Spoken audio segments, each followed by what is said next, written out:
Hello everybody, hope you're all doing well today. So today we're going to be drawing a cute little rabbit. I'm quite looking forward to sketching that. It's going to be tons of fun. Quite a bit of work though, so we do need to get cracking, but if you're working with, let me know. So let's go and take a look and see what the picture looks like. So I got this guy off Pixabay.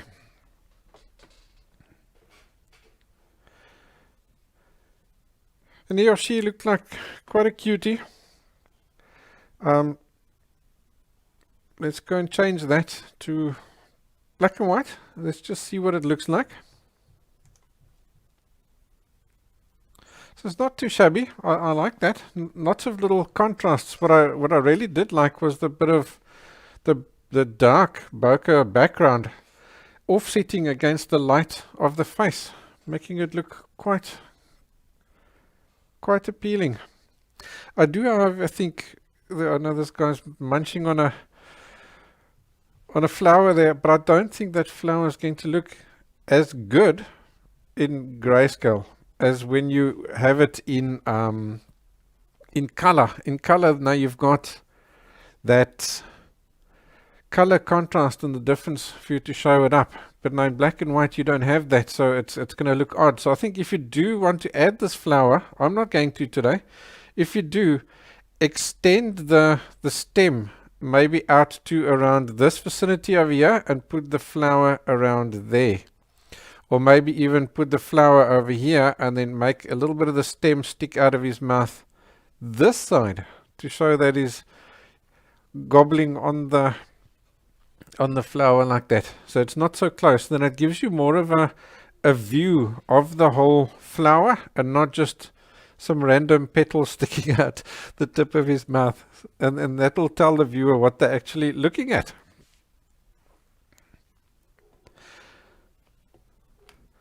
Alrighty, let's go over to the paper.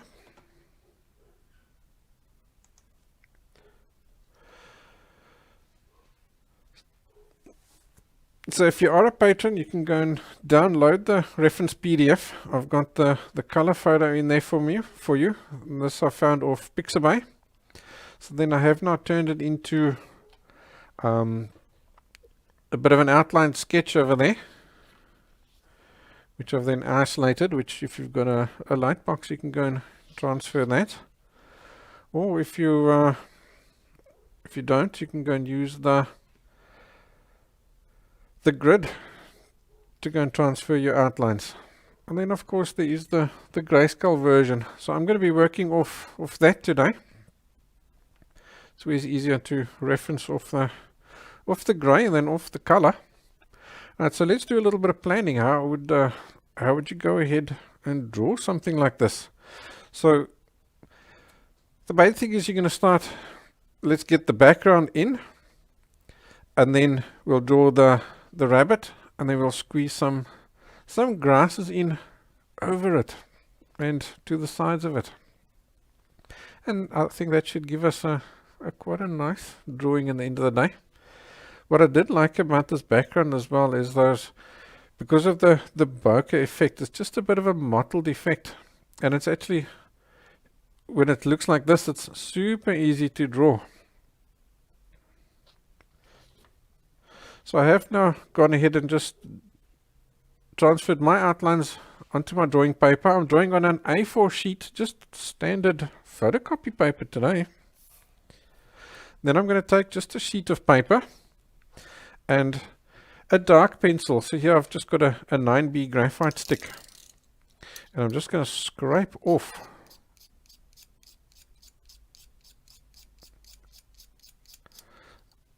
lots of it like that, so that I end up with graphite dust on the paper. So I do have a whole bottle of graphite dust here. So I'm going to take that, and we're going to draw that background using this. So to get that from dust on a random piece of paper, so if you're wondering what this dark is, this is just I've scratched over there, and that gives me like a bit of a transfer paper. So I've just taken a piece of t-shirting material and we're just going to draw with this. So you're literally going to put your finger inside the material like that so that you've got a nice pointy tip. And I'm going to tap this in here.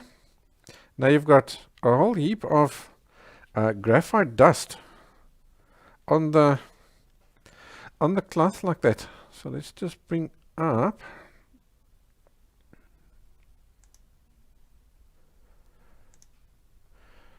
just a little reference photo so that we know what we're working from. So I'll start here by the by that bottom darkest bit, and then just carefully bring it up underneath the chin, that area over there, just to isolate that so that we don't go over that. And the same here on the other side of the rabbit going out that direction. Let's just draw ourselves a little line over there so that we know where that is.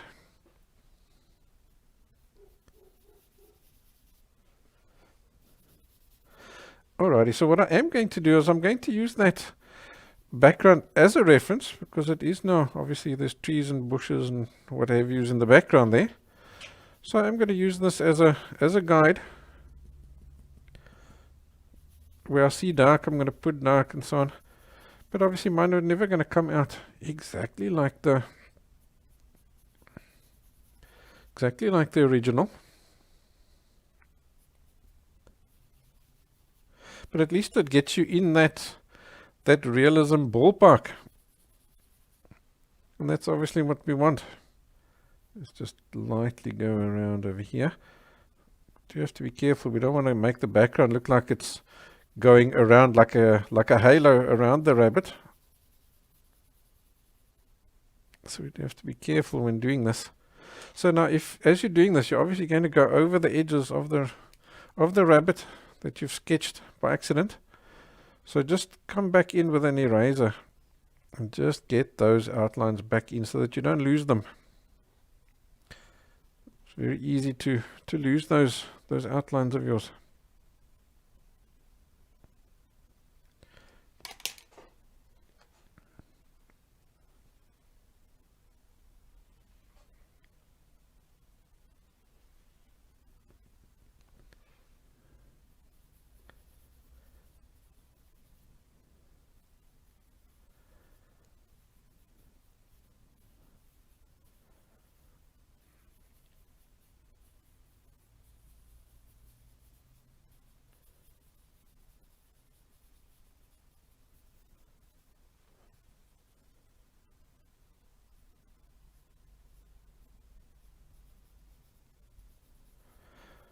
And as I do this, you'll see how nice and quick it goes.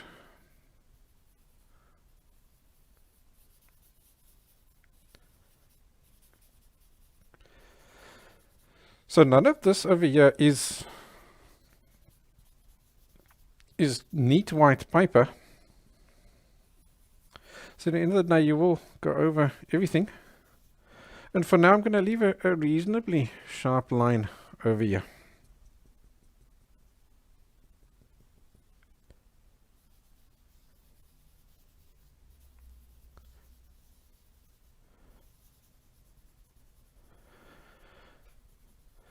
And so to get this bokeh kind of effect, I'm just going in little circular motions, and sometimes I'm just scrubbing a little bit in like a star fashion and so on.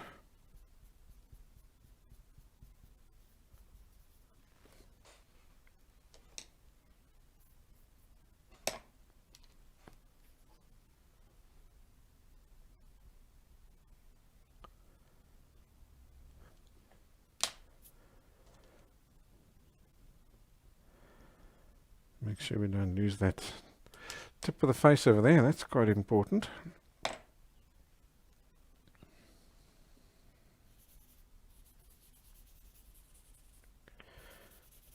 Alright, so now I've got some basics down there. Now I'm going to go over everything. Just with a little bit of graphite that's left on the cloth.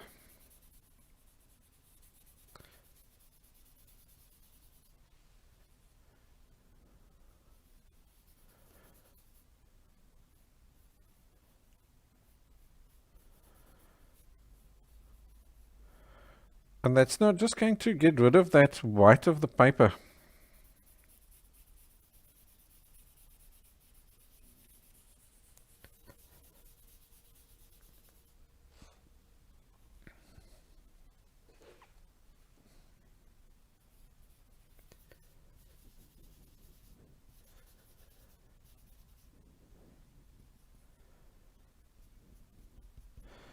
So Felicity is saying, I was hoping it was about drawing and not rendering. Well, I think you're referring to sketching versus drawing. Where drawing is more the realism, and where sketching is just more of an impression. You're working a little bit looser. Today I do want to get a realistic rendition. So there, I suppose that is rendering. I do want to get a realistic rendition of this rabbit. It's not a bad idea though, Kathy. I think we should do some just sketching kind of classes, eh? That's a really great idea. Sketching is nice for, especially when you're away on holiday. You can just take a sketch pad with and just all the different places that you get to, make a quick little shorter length sketch. Take a few photos, and you can come back into the studio and then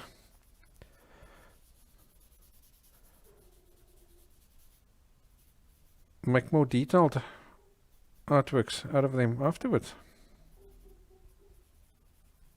So you can see I'm just using little marks and so on, and I'm making sure that I don't get any hard edges. That's really important in this background area over here. Hi guys, nice to see you. We're from a real wide variety of places today. That's nice.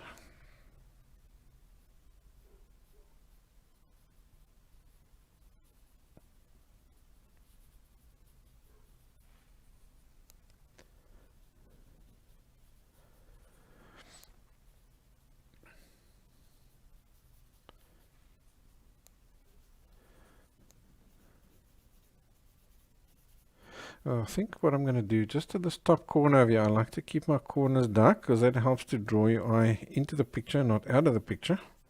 So I'm just going to, and it's light on the reference photo, but I'm going to just use my artist license and darken that up there a little bit. Yeah, Pamela Lynn's also saying some sketching classes would be great. It's an awesome idea. I think we'll do that. I do have one more class already lined up. I usually try and work on requests. So I do have one more class already lined up, which is the next one is how to draw a horse. So we'll also do him realistic. But then after that, I think we will do some sketching classes. All right, so can you see we've already got a nice little silhouette of our rabbit. All right, so now I'm going to take my kneaded eraser and I'm just going to roll it up into a ball. Just like this. What you want is, don't want to get too sharp edges and stuff, just a really rough, rounded area. And now, obviously, as you've worked, places have maybe gone darker than what you liked. So now you can use this to go and adjust. And because you're working with that rounded edge, you get that bokeh effect automatically. And the flatter you make this, the bigger the dots. So I'm using my printout as a reference. So he's slightly darker than the photo in places.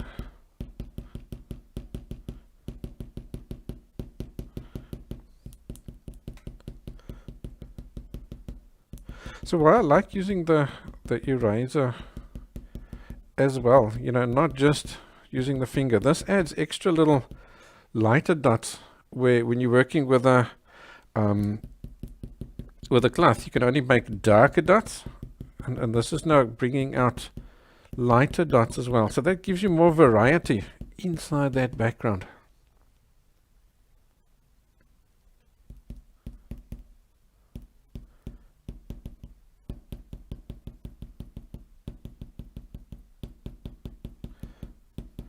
And as you do this, just every now and again turn the eraser, because you can see it does not fill up with graphite. So you just turn it till you get a cleaner spot.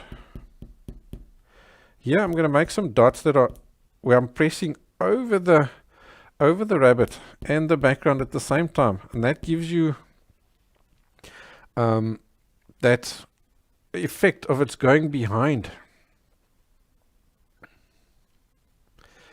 And they're just asking to make some lessons on likeness in portrait drawing. I've already done quite an extensive series on hyper-realistic portrait drawing right here, and you just take a look there. There's a whole playlist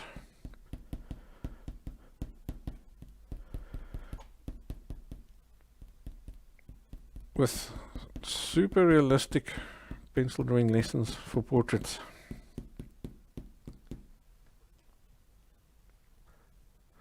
So it's every now and again your kneaded eraser is not going to get really full, and it's not really lifting anything out anymore. So just stretch it out like this, and the further you stretch it out, the better. The quicker it cleans itself.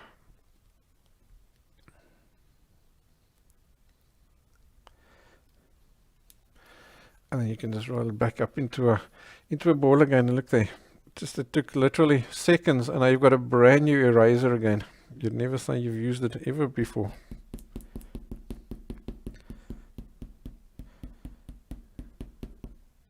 Yeah, I think that's great. So again, here I'm going over the edge of the rabbit,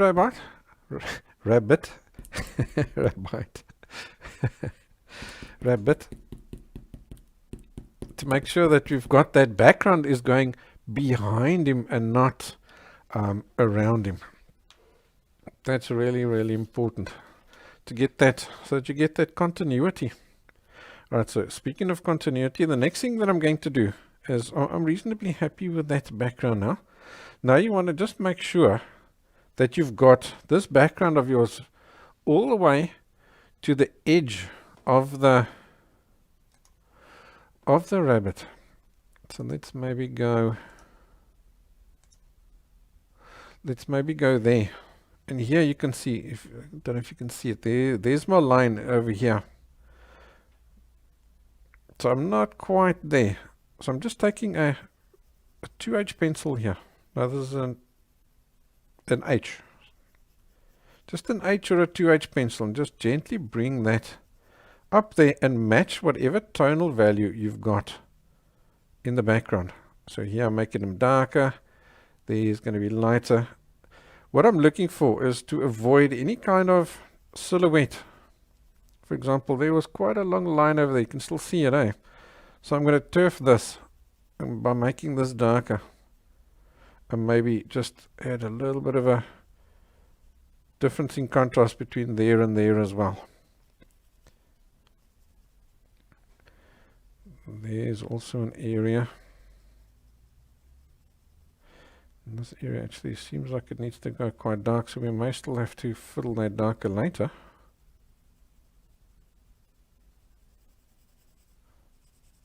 And now around here as well.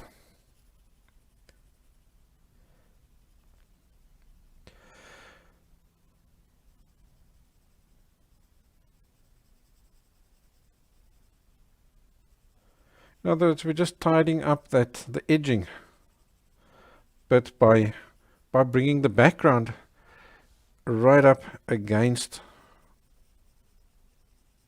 the rabbit.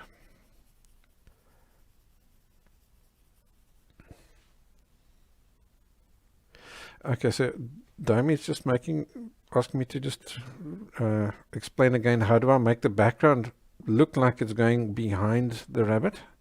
So let's go broader there for a sec. I can show you.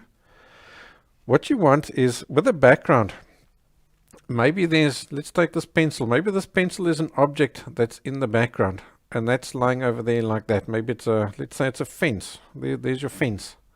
So what you want is you want things in the background that will go maybe in here and behind the rabbit and come out the other side. So we don't have any fences and stuff today. It's too out of focus. But what you want is just some of these random shapes to go. Part of it is behind the rabbit. So that's what I'm sort of doing there now. I had a very long line over there, and it's still a little bit visible. So we still need to work on it a little bit more. You don't want things to look like they're going around the rabbit. There's another thing. Can you see there? There's like a line, and it's following this one shape. And that's simply because as I've worked over here, you sort of just avoided that edge a little bit to not go over it, right?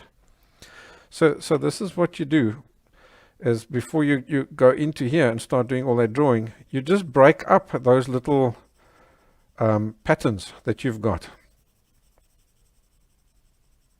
And use whatever pencil you need to get the right tonal value. Does that make a bit more sense about having things going behind? So if it was a more detailed photograph with the background not so out of focus, then it would be easy, because then you'd physically have maybe a fence or whatever going past in the background. And then you just draw it, so it'll automatically happen like this. But now here we don't physically see any objects, so we do need to just make sure we don't have silhouettes and stuff.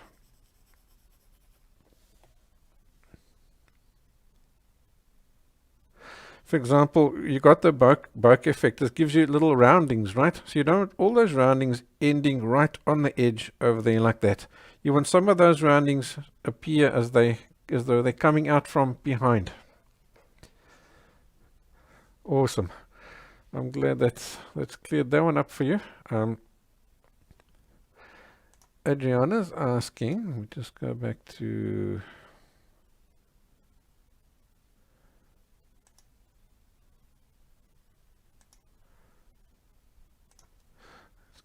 there. Adriana's asking, does it matter the pencil number to make the graphite powder?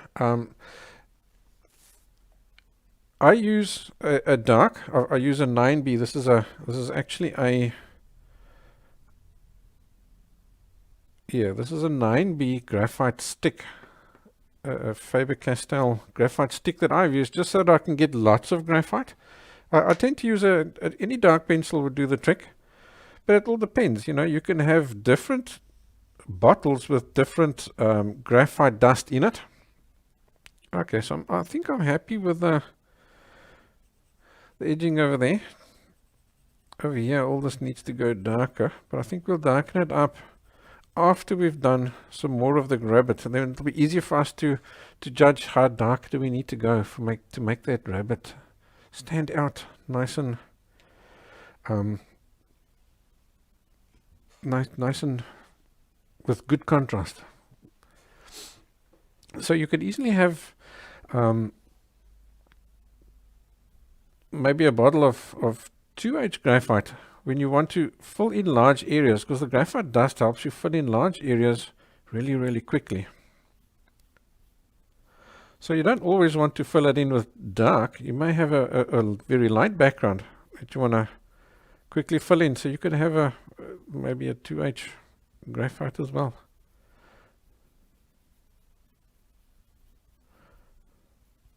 So that's the one way, and then the other way, let's just get this little edge re-established over there. So in actual fact, that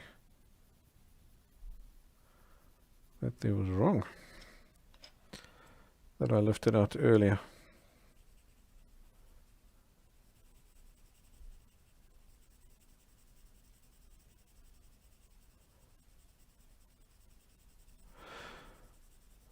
So there's two ways that I do use to make backgrounds and to adjust the the tonal value of the background.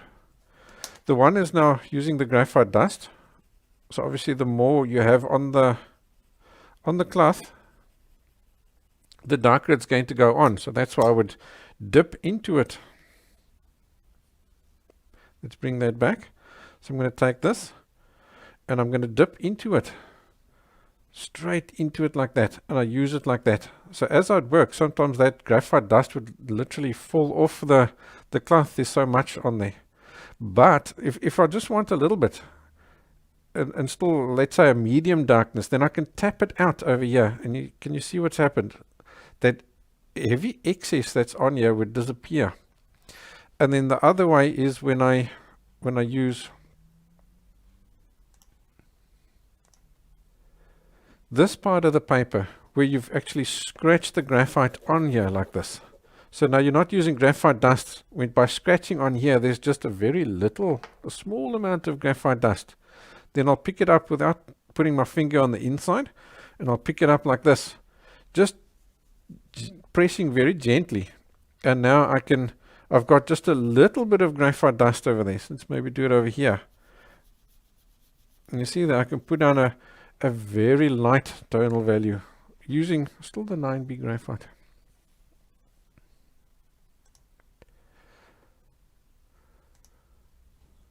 Alrighty, so let's go into here. Let's maybe put him down there like that for now. So what I'm going to do is I'm still going to use the cloth just to get basic tonal values in. The cloth that I'm using is just a piece of t-shirting material. Anything that's lint free will do the trick. So now we've got those little darker patches and things here inside the hair, because you've got lighter and darker hairs that are now making up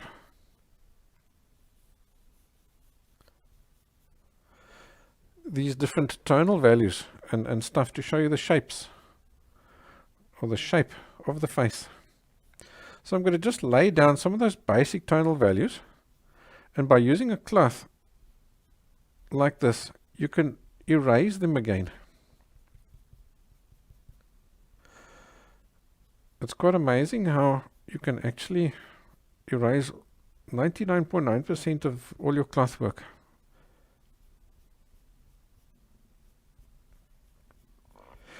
Because the graphite tends to you're just wiping it on to those top little layer of paper, of the texture of the paper. Yeah, let's just do that there for now. That'll get us started.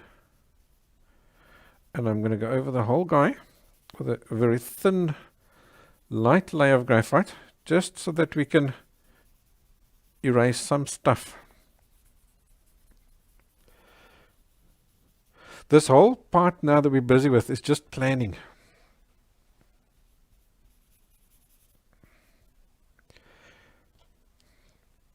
Because you're starting off from a white piece of paper, so you don't really know what's what yet. You haven't got your head around this drawing yet. So that's what I'm going to do now. I'm going to get my head around all these directions of the hairs and so on. So I'm going to take my Tombow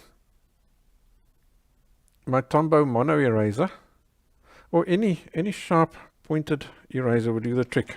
Something like this. You get these pencil-shaped erasers as well. Anything like that will do the trick. Now all I'm going to do is make sure it's nice and clean. And I'm going to just start laying in hair directions. Now, a really easy way of doing that is take a full-size reference. So let's just take this guy and let's fold him over. Now you can put him next to your drawing like that. Preferably parallel, because that makes it easier for you to reference. So now you're going to put your finger on the reference photo, and then you're going to work in the same space or the same place in your drawing. So here I can see those hairs are going in this direction over here like this. Here they're going like this. Here they're going like this. So can you see how I'm moving my finger over as I work? And that way I can quickly reference between the photo and my drawing. My eye can instantly flip between the finger and the eraser without having to find your place again.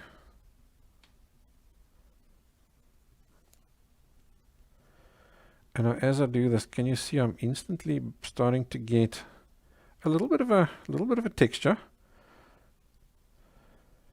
So what you're looking for is the directions, because the directions of the hair conform to the contour of the face. So if you get these directions right, even if your tonal values aren't quite spot on, you're still going to get that nice 3D effect.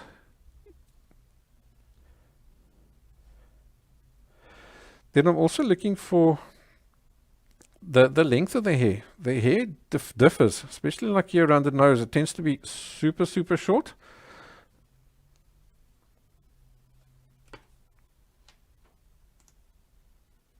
Sorry about that. Thank you, Sharon. I queued it up and I forgot to flip it over so you can see it.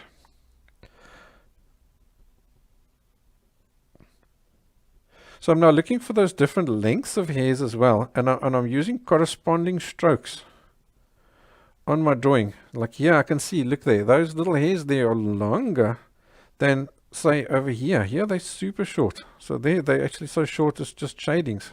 So here I'm using little longer flicks. I can see there's a little dark area over there. So maybe I'll take just an HB pencil for now and just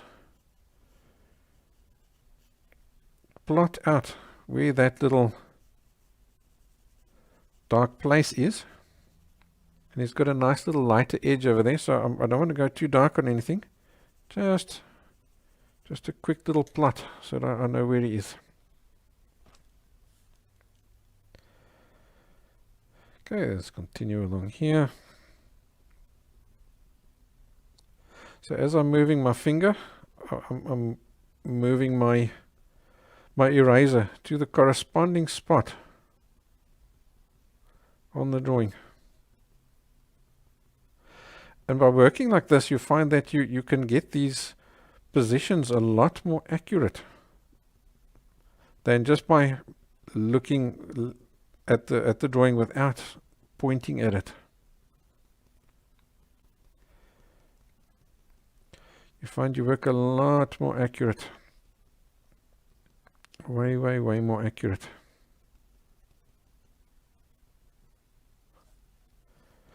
And also you may think, oh, but why would I use my eraser to do all these things?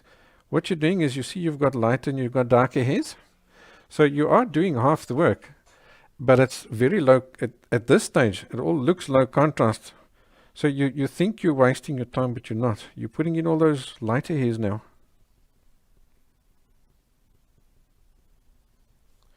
Plus you're now doing your plotting out of the directions, so that when you do come in with a pencil, that goes now easy because you don't have to think about it anymore.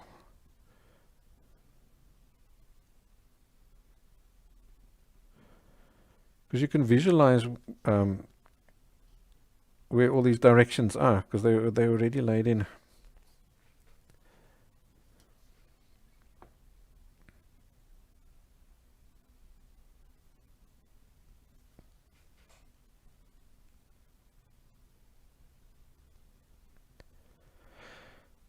And then, of course, because you're now working really light, if you do make a mistake now, it's not that visible. It's easy to still hide it. But if you've come in here with dark pencil strokes, you've got a problem, mate, because you can't really lift out dark stuff so easily.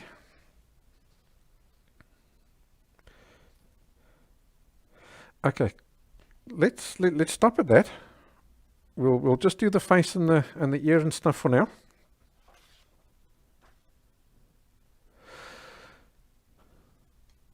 So now I think I'm just going to start off with an HB pencil and a nice sharp point.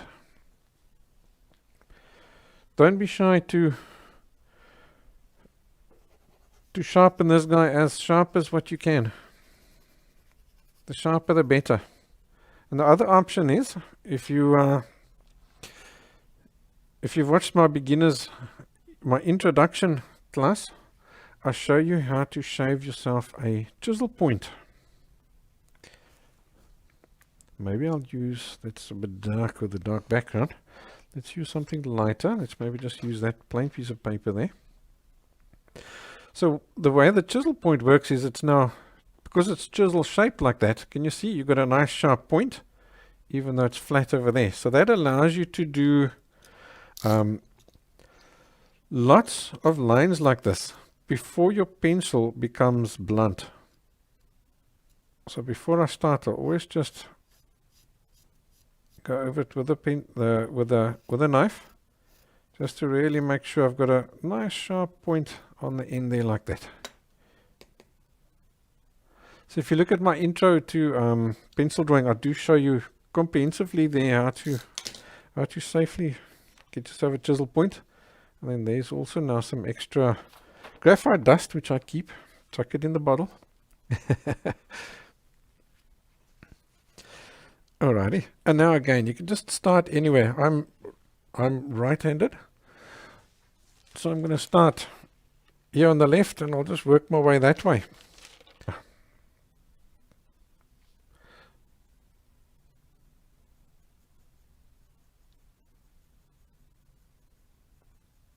Because I don't know if this HB of mine is now too light or too dark or what. So I'd rather start with a super light pressure. I can always adjust the pressure as I go.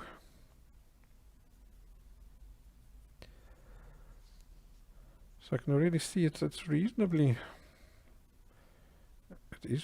dark, so I can't go too hard with this.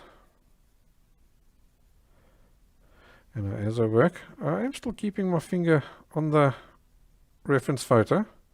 Even though I've got my directions, it is now just helping me to quickly find my place. To see if I need to go lighter or darker. So to go lighter or darker, I can do it in two ways. The first way is to go over the area with the same pressure multiple times.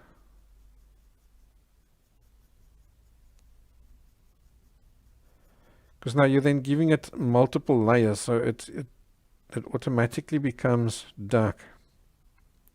Because you're seeing physically less of the paper shining through.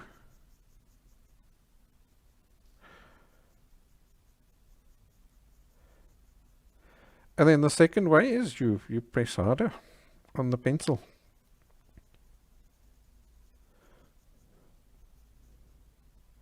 And my preferred way of doing it is to first start with more strokes, add more layers.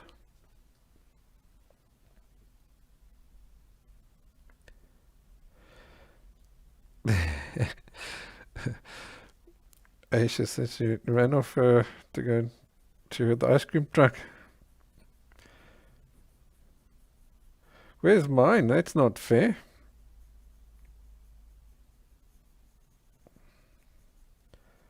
Are you getting all these things perfectly placed? No, not necessarily. But I promise you, by doing with your finger like this, you're going to be keeping it pretty darn accurate. Pretty accurate. So like here, I've got the eye, and then you've got this little lighter piece over here. So what I'm doing is, and that's why I like working from a one-to-one reference, I can judge that distance from that line over there. I can judge this angle based on that angle over there. So I'm using stuff that's already on the drawing to judge the other bits on the drawing.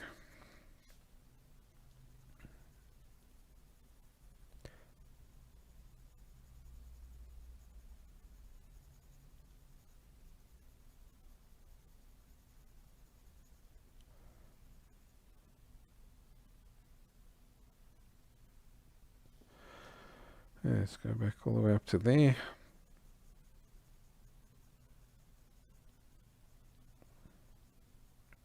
So now as I work, and you see that I'm keeping the chisel point so that I'm working on the chisel edge of it and not the flat bit. So it's exactly the same as working with a sharp point pencil. Every now and again I'll also just give him a 90-degree flip. That also just helps to keep it sharp. If you're working with a flat point pencil, then you really do have to constantly rotate your pencil. So let me work with a sharp point pencil for a short while so you can see what I'm doing.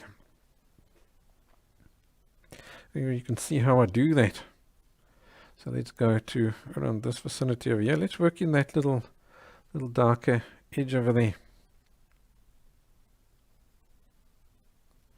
So I'm still using the same flicking motion, but as I work, I'm rotating my pencil like this. After every few strokes. And once you get yourself into that habit, you actually do it automatically. So now you can't see the length of the pencil, so let's maybe put a little white line over there, one over there, another one over there. And you should be able to see me rotating this pencil as I go. Yeah, that should be enough.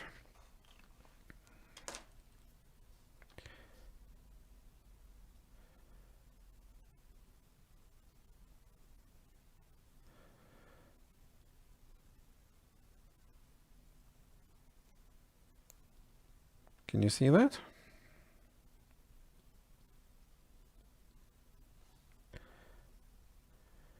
Here's some nice dark bits over here, and I don't think I've quite judged that quite correct. So let's bring some more information in down here.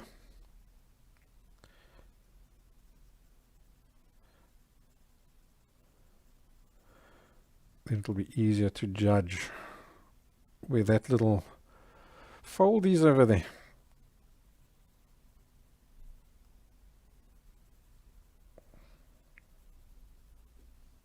Now you'll also find that sometimes these hairs, they tend to like clump together. So sometimes I'll work in like little patches, pressing harder in little patches and softer in other patches and so on. That gets you this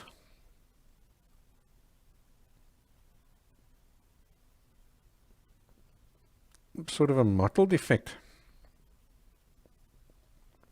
There's lots of changes of direction. You have to be quite careful of those direction changes there to get them right.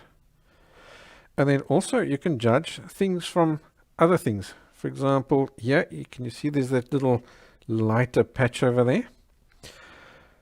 So if you take that lighter patch, this edge of it is sort of in line with the back of the eye. So around there. And then it's also in line with that bit of the nose over there. Let's see if I compare mine. So this patch has got to be in this vicinity over here.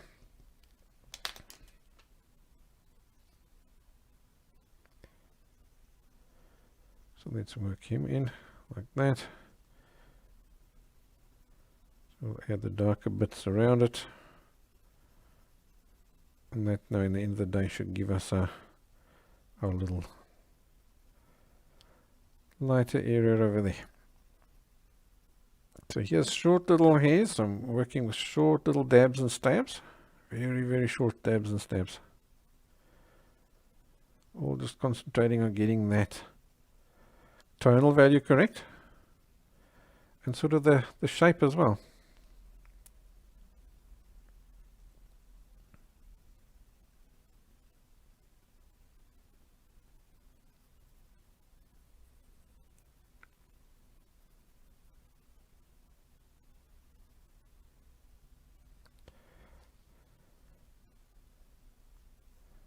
Cool. Let's make sure we've got this eye, the shape of the eye right.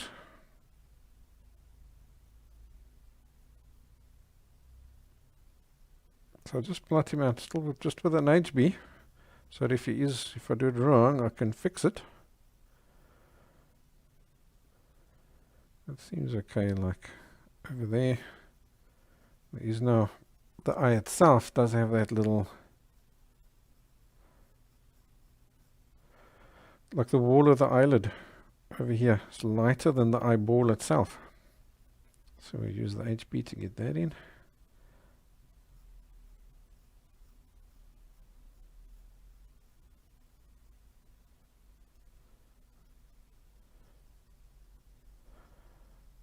The instant I've put that in, I can see here I need to adjust tonal value.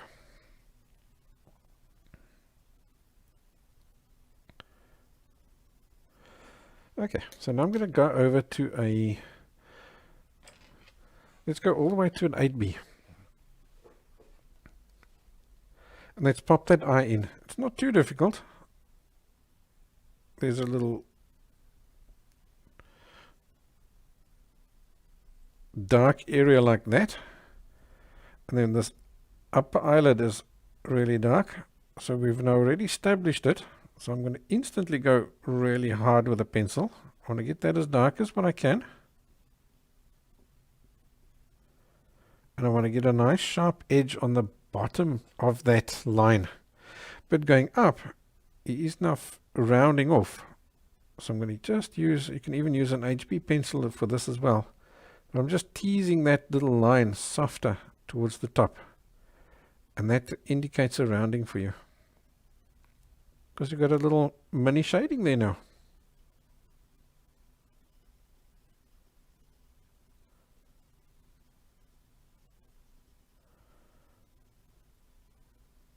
Very gentle.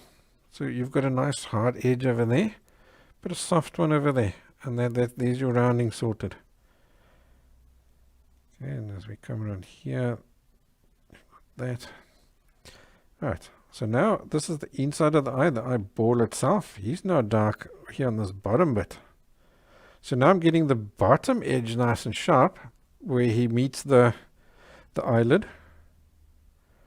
And let's see, that does seem to come up a little bit higher over there. Yeah, it's something like that. So I can see super dark over here, so I'm pressing full strength over there, pressing as hard as I can to really fill up that paper. But as I'm moving across, I'm gradually laying off on that pressure, just ever so slightly. So this is slightly lighter than that side. Not much. I can just see that there's a very small little change in difference. Okay, this top bit, let's just block him in with a basic little shading over there, and then we can see around here this is darker. So maybe what we're seeing is, here's the field, there's some sky, and maybe that's a tree. See there? Whatever you're seeing in an eye is always a reflection of the surroundings. So I've got to make sure that that doesn't go as dark as the bottom guy or the top guy. It's got to be somewhere in between.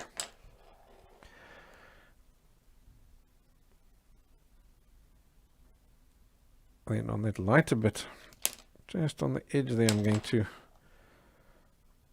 lift him out a little bit to make him lighter. Also just so that we get some kind of a shading happening there. Same over here. Just going to very lightly lift out that little shading that we spoke about. I'm going to give him a little bit more contrast there. And look at that. Because of those contrasts, now you've got that beautiful wet look in the eye. And all it took was a little bit of contrast.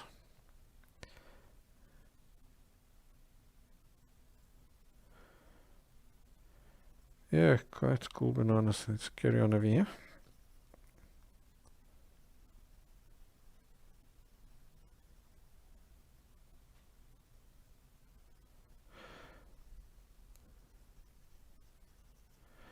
So here we've got those longer hairs. So I'm going to just flick longer. Most of them are light, but you do need to get those darker guys in between as well, because it's those darker guys in between that make the light guys look light.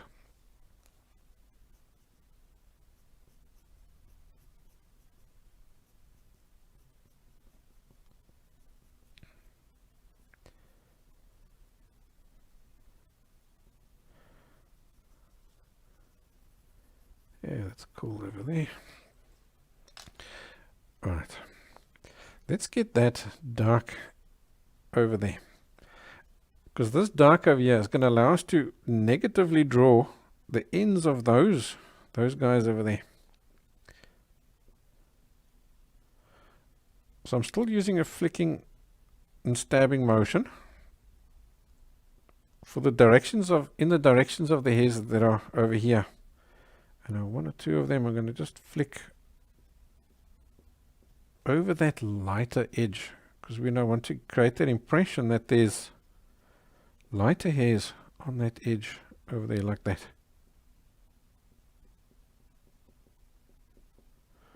Okay, that comes up higher over there. Now for these guys, I'm going to flick upwards from here, up like that.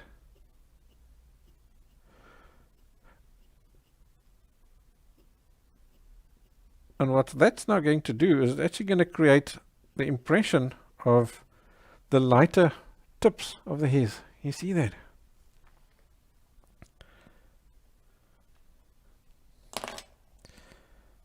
Alrighty, now we can just work on the tonal values a bit more, get them more correct. We've got some dark down over here.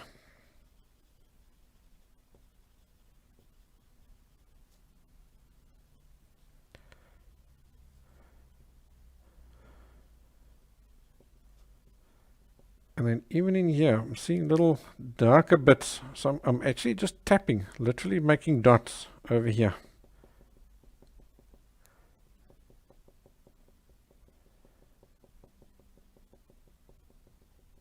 There's another little, can you see there's like a little line over there? So you can add those little kinds of details in.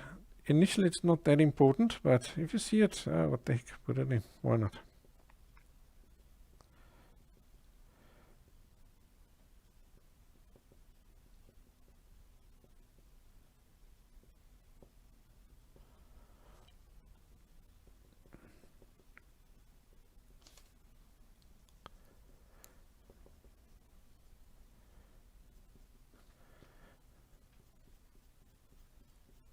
So here I can see it needs to go darker, and the HB is not going to get me there.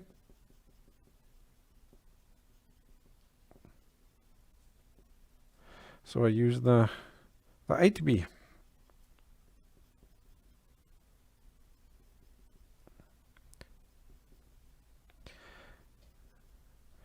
And as before, notice that I'm turning it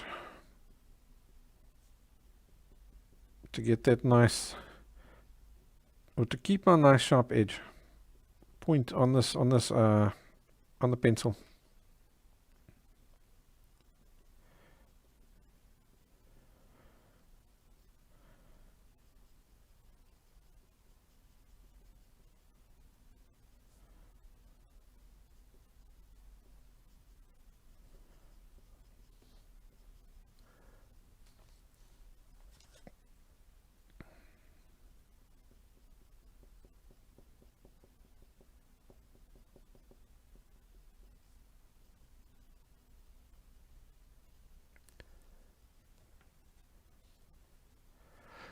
Alrighty, I think I'm gonna, let's bring that guy back in there for now. You know how I'm doing the whole pointing thing.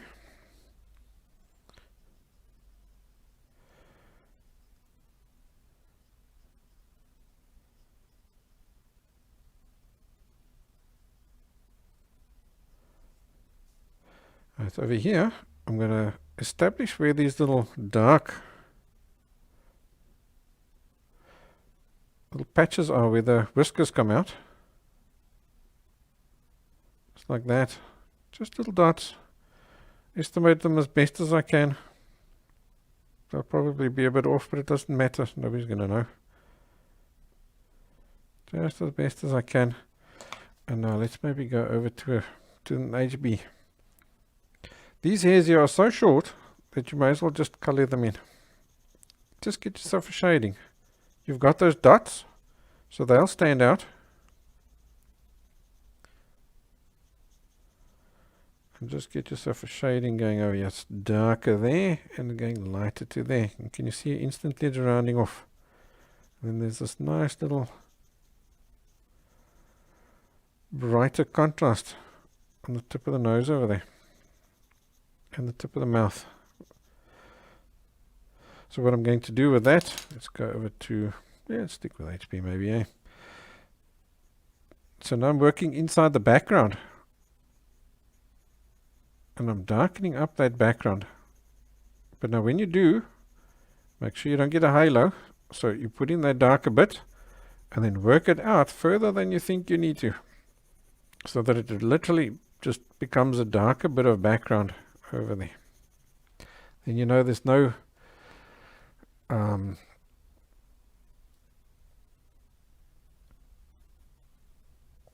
silhouette.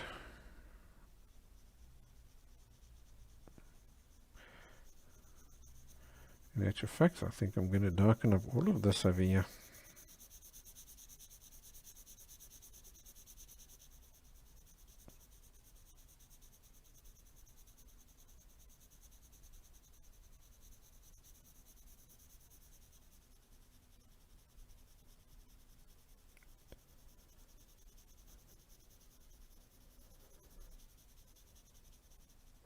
Let's get that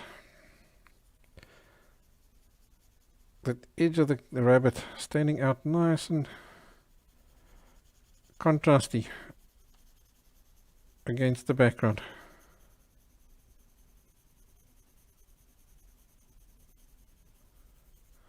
That's already better, hey?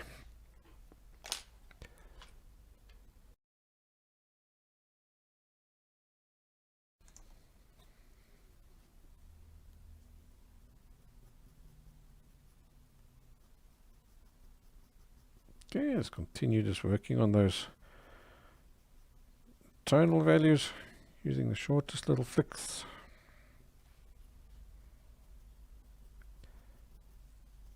I think this part of the face is starting to look mostly like it should now.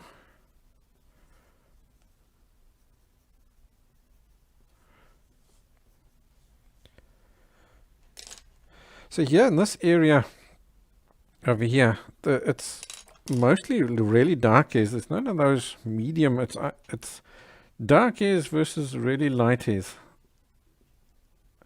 And these hairs are in like little patches. So I'm going to flick them out in little patches like this.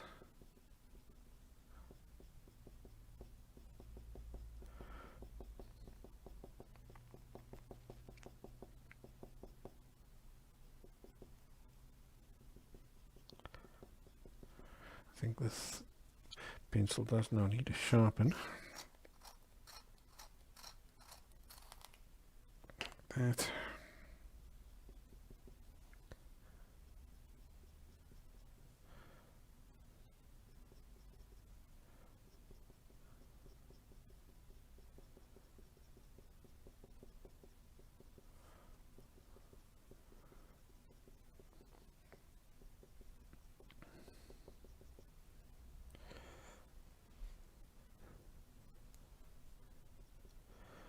Yeah, so can you see by working in little patches like that, it's giving you that mottled effect. Yeah, Adriana's saying you're working sort of negative, in negative spaces. Yeah, you are sort of working negatively because these little dark dabs are making the lighter ones look lighter.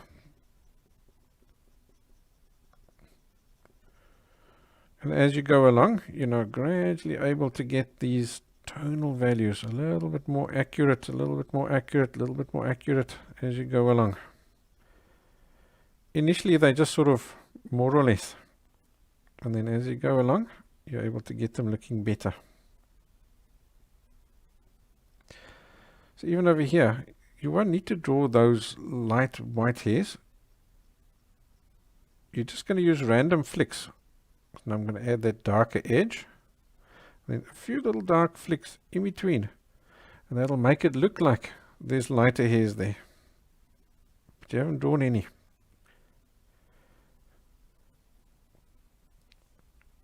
So there you've also drawn negatively.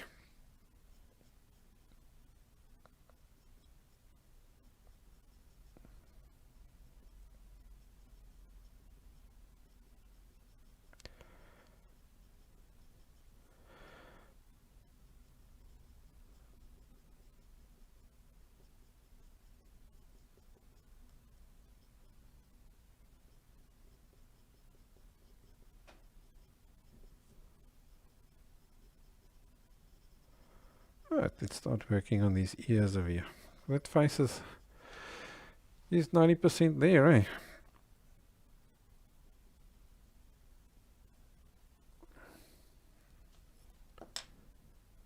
So I'm going to go back to an HB now. Don't want to start off too dark. And let's just get some basic blending. In actual fact, I think I'm going to go back. Now that we've got some tonal value there, I can go back to the cloth. Because we initially put down some of those tonal values with a cloth, but because everything was white, they kind of look good, but they're not. They're not anywhere near dark enough. So let's add some of those basic darks back in there again. That'll save us some shading time. We want to get stuff done. We don't want to sit here the whole day with little shadings and things. So if we can do it quickly with a cloth, why not?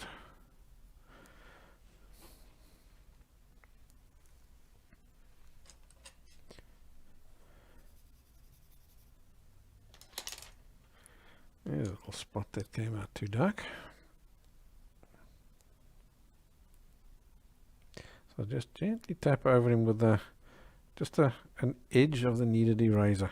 Gently tap over him and it'll soften that out.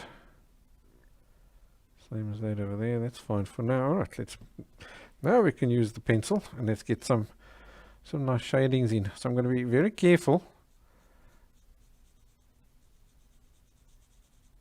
to try and leave myself a nice little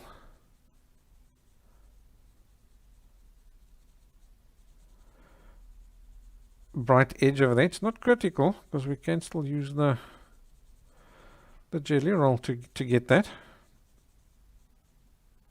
It's nice and dark on that edge over there. So what we're trying to do here is get this ear to look round so it's not flat, right? And the way we do that is essentially with a basic shading. Is darker on these edges over there.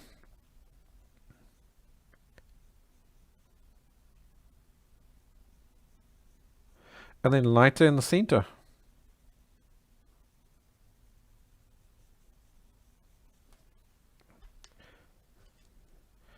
Okay, let's just make sure we've got that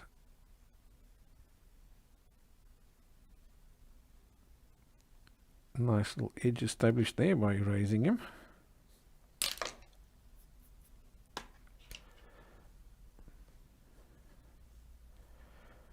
And now we can carefully come up to this, and I'm using the chisel point, and I'm coming up to it with little jabs. Because there are super short little hairs over here. So it's the same as what we did over there. And I'm establishing that edge, that bright edge. Like this.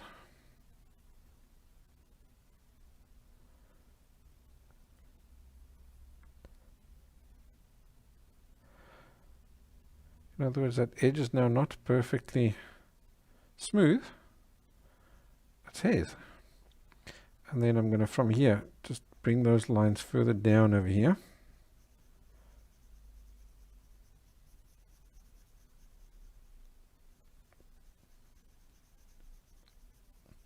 And that's now showing multiple hairs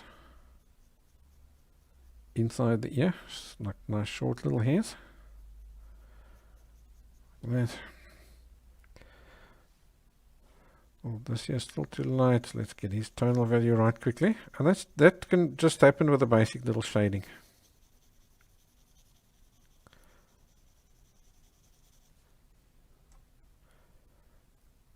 Just adjust that one's position. He's down there, not in the center. That little lighter bit. So bring him in. It's okay if he's rather too light. Easy to tone him back down again.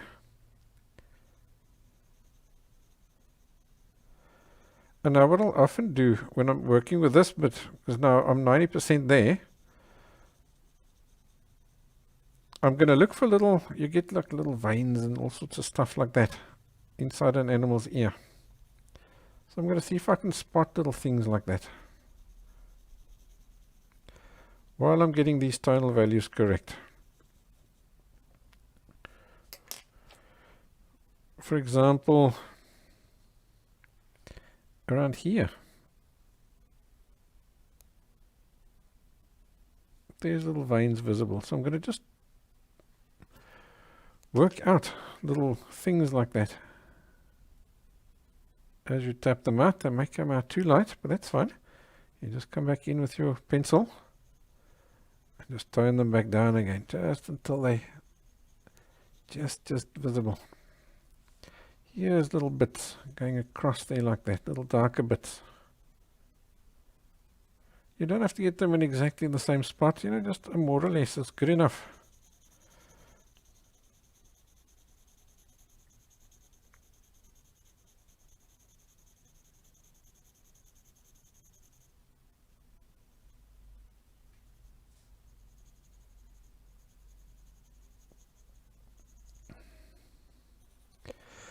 But it just adds like interest.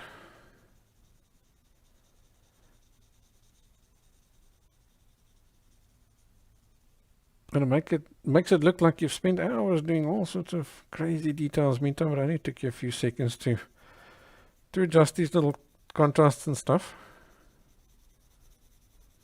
But nobody needs to know that. We know it, nobody else does. Cool, let's get this edge over here right. Let's get those tonal values a bit better.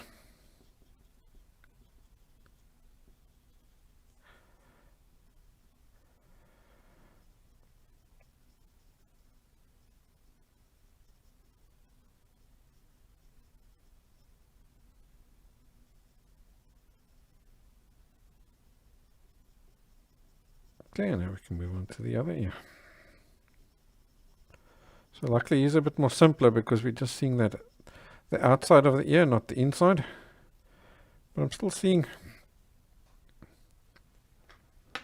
little bright bits and little veins and whatnot. So let's start off by getting that edge.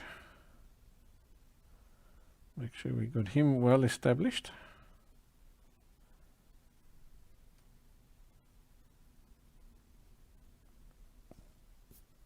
Something like that. I think there's a little bit skew, but never mind.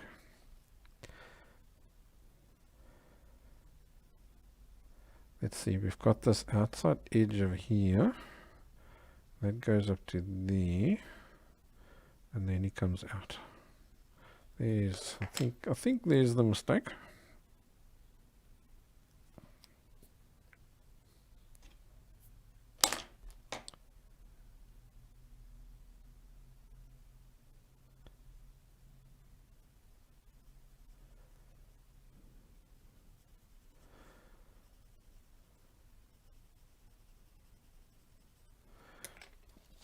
And here we've got a nice little highlight.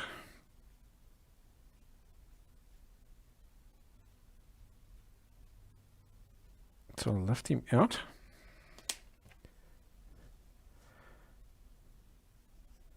Then we can use the pencil to add a little shading onto him, just to show that he's rounded on each edge and towards the tip.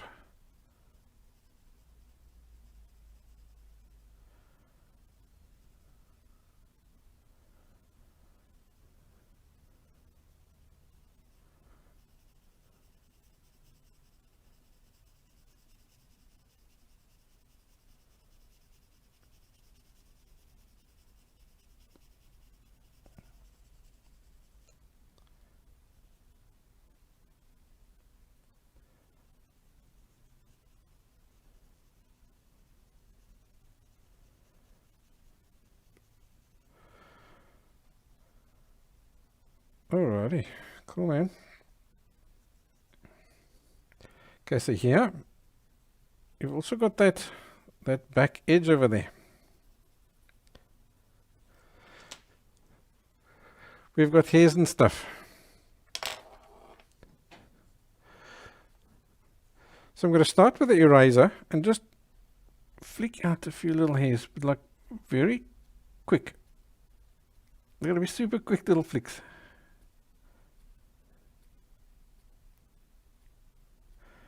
If you don't flick them out quick, then they tend to become too broad, too thick.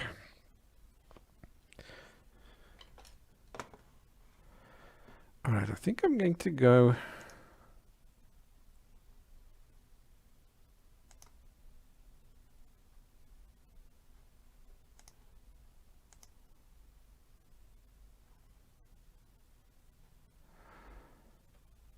I'm just adjusting things over here quickly.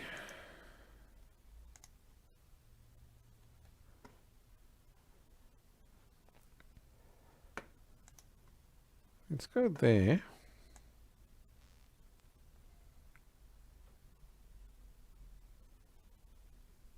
Something like that, eh? Let's start working on this little neck bit.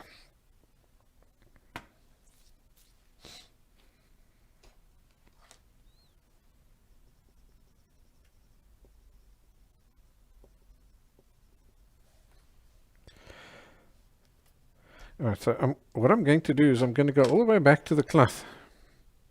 Same as what we did before. Just little bits on the cloth. And let's just get some of these tonal values laid in. We can see there's light and dark hairs over there. In around this vicinity, around there, seems to be that really dark patch.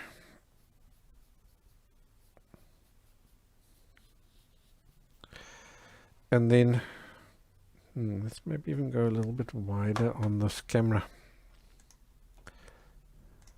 or on the, let's move the photo out to over there.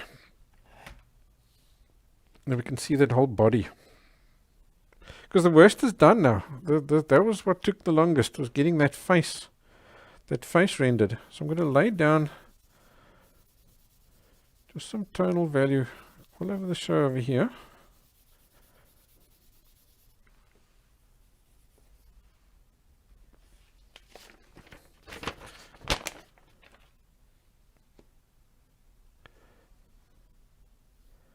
It's a bit darker on that edge over there, like that.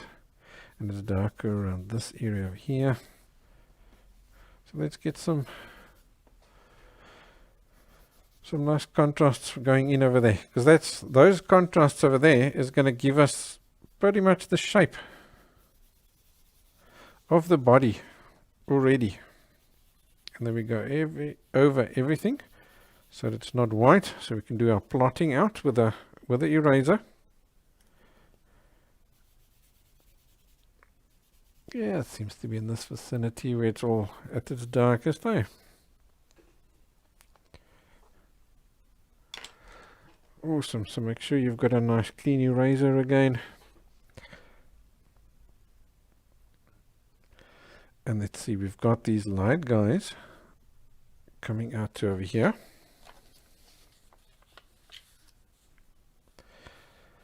And then these guys come out at that angle. So what I also find is every now and again your eraser, it rounds off like that. So I'm going to take my knife. Let's just do it over here so we don't snip into our drawing. I'll take my knife and I'll just cut that guy off at, say, 45 degrees. Just a nice 45 degree, and look what happens. See if I can show you. You got a nice sharp edge on that guy again. Can you see there? So now I can draw with that sharp edge.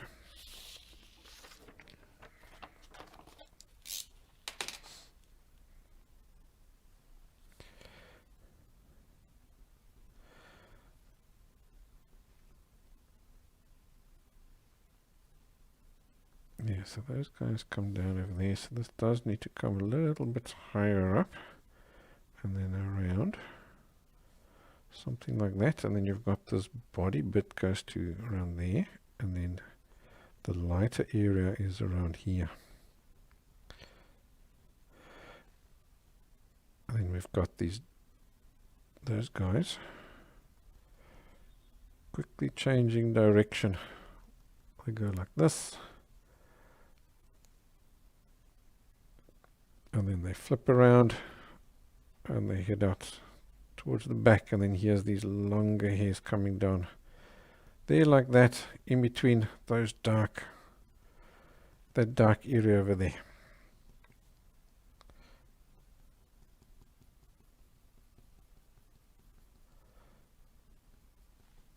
Okay, so every now and again, don't forget to clean your eraser. Then here on the body as well, there's lots of little angle changes, so you need to really look carefully. Because here, all these hairs are going in this direction. So there, I'm going to use the pencil-shaped eraser, not the Tombow, because that Tombow's now got a nice sharp point to him. So I'm just going to use just a pencil-shaped eraser. Give him a nice clean point again. Because here things are a little bit chunkier, these marks. So I'm actually just using just a little stabbing motion.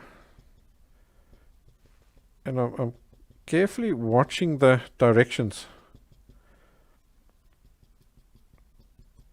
of these hairs over here. So here along the body, they start off at the top, following that contour of the body, but then they're gradually changing as it curls down over here towards the back, and then here along the spine.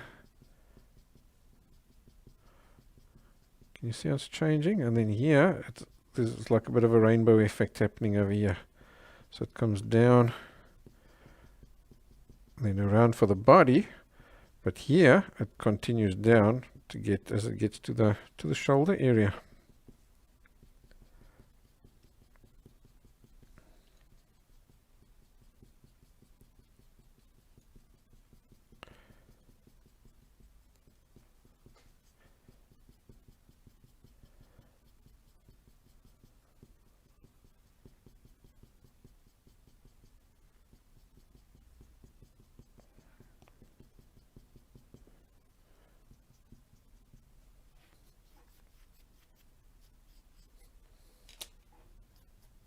So I usually clean my razor on my jeans, but sometimes it doesn't work as well. So what I also do is I just take it on my kneaded eraser, and I use the kneaded eraser to clean the pencil eraser.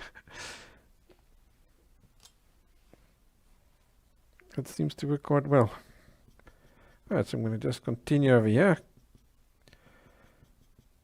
Add more dabs and stabs and dashes, all in their directions. And that's creating 90% of, yeah, let's say 50% of that texture for me already. So I'm scoring two things at the same time. I'm scoring my angles, getting them right, and I'm getting my texture all at the same time. And that's always a bargain when you can get two things happening at once.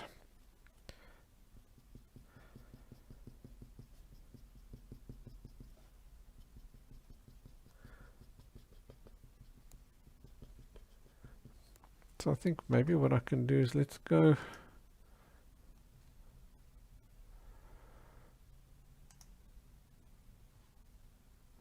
you know what I'm doing now, so I'm just going to go to there. Then you can get a bit of a maybe just with a small overlay.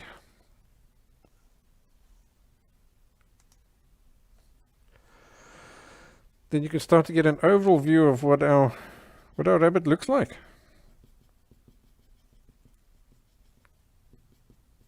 And it's only taken us just over an hour. Look how far we are already.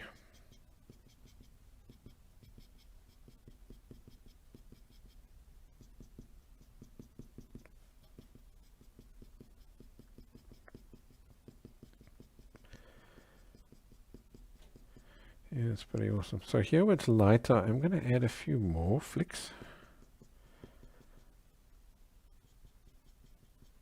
Just to start adjusting that tonal value over there.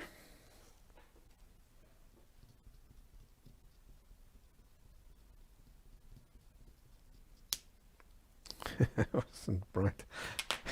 I put my eraser down there and I've lifted out the lighter dot. What a muppet.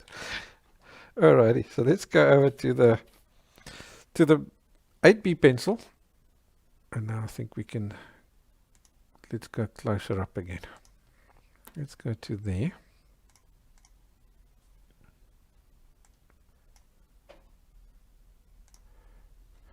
And there. And let's start working on that. This nice little folded hair area. I think this piece here is quite important because we've got those really strong contrasts, because you've got the lighter hair and then you've got those lighter hairs are now casting a shadow in the area underneath. So I'm going to gradually work on those little darker bits. First, not too dark. I just want to get a feel for their positioning.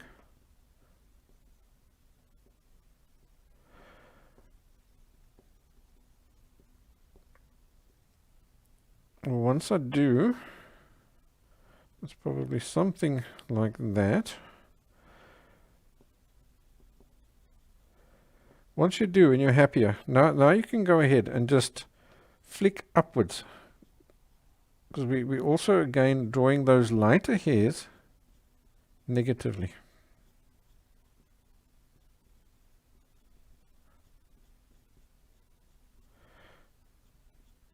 Some of these flicks are longer, some are shorter, and that gives you that randomness of those hairs.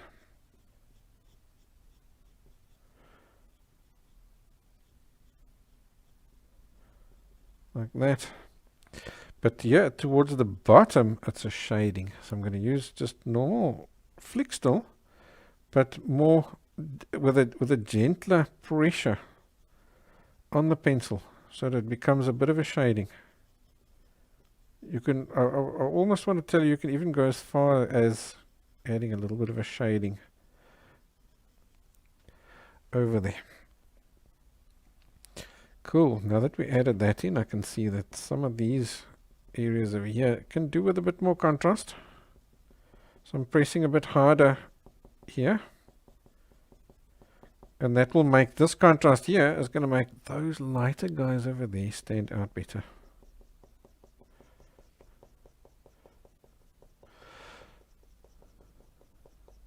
So what I'll often do with an area like this is I'm going to stand back quite often, because that helps you better judge the tonal value.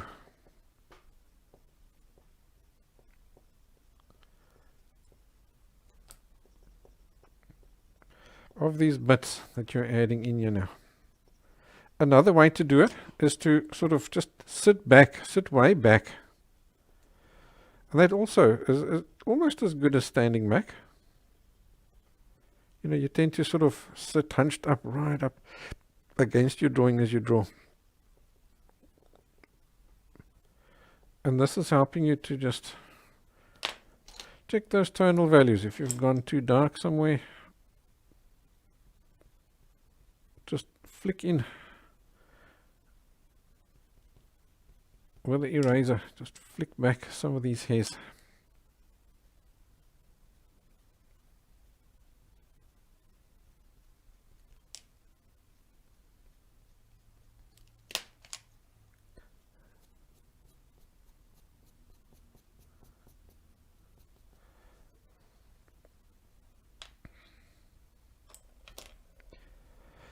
Cool, let's get some darker hairs here.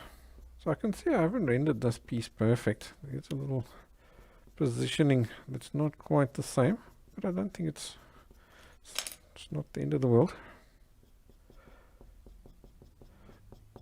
Because the rabbit may just turn in a minute. He's looking somewhere else, and then this fold is not quite the same, so you'll have it similar. And yeah, that's good enough, eh? That's cool. What I am working on now is getting that contrast between there and there, so that we do have that contrast. Okay, back to the HB. Let's just get this tie in over here right as well. So keep checking those directions. That should be cool. And now it's back to finger in the correct places. So that we can get these little peculiarities right. For example, let's see. Let's take this guy. Let's just open him up a little bit more over there. Can you see there's a little darker area over there with some darker hairs? Maybe it's another little bit of a fold or something that's happening over there. And now down here we've got darker bits as well. So here's lots of little dark bits in the body. Quite a big contrast between the lights and the darks.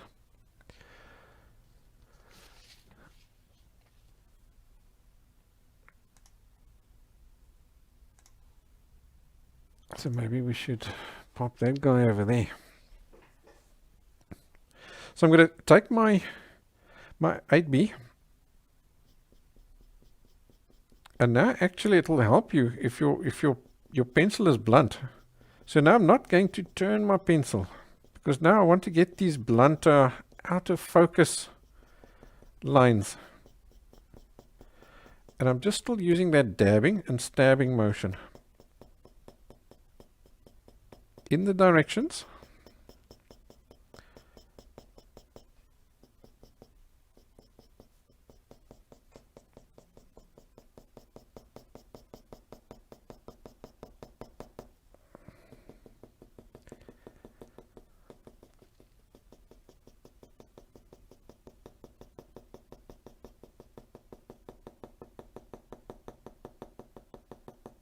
So it's quite dark over here, so I'm adding lots.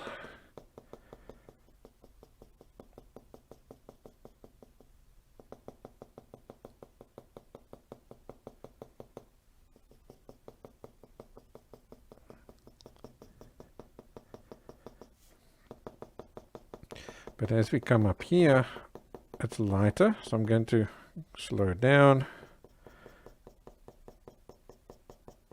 And I'm going to just work a little bit more carefully to make sure that I get these lines in between the light lines and add less of them. So that I maintain that tonal value that we've worked on.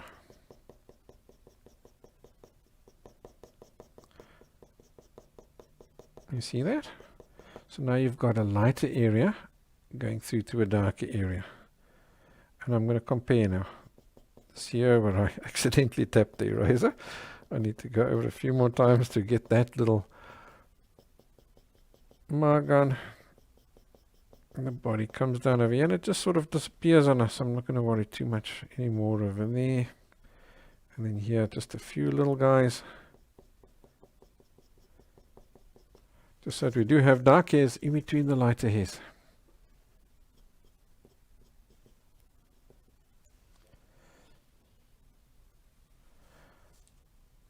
Alright, let's see. What do we still need to do on this guy?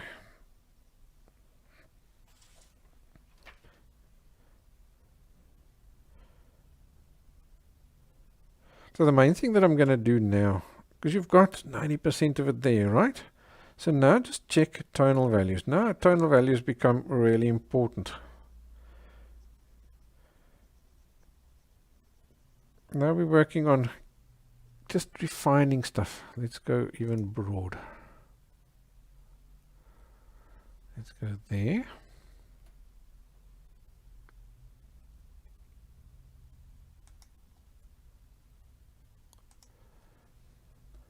And there.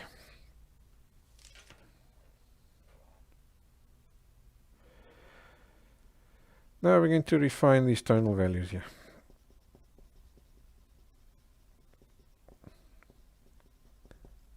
And this is where you may even start to use your jelly roll pen, because you may now not be able to get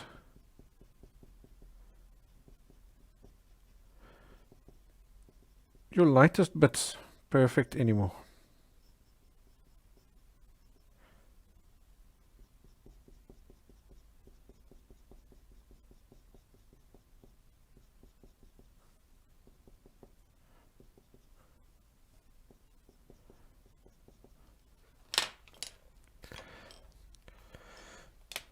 over here. I can see my background needs to come up. He's forming a bit of a halo over there. So I'm working him out, getting rid of that halo.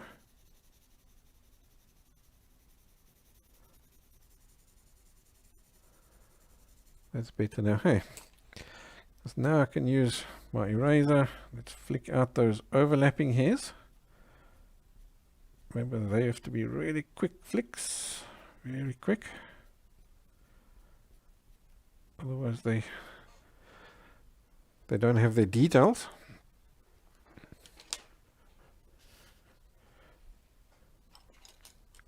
And remember, after you've flicked it, check your tonal value. Because you've now flicked it out and it's come out really light, but it may not be light on the actual photograph. This here, those little hairs aren't standing out enough, so I'm darkening up this.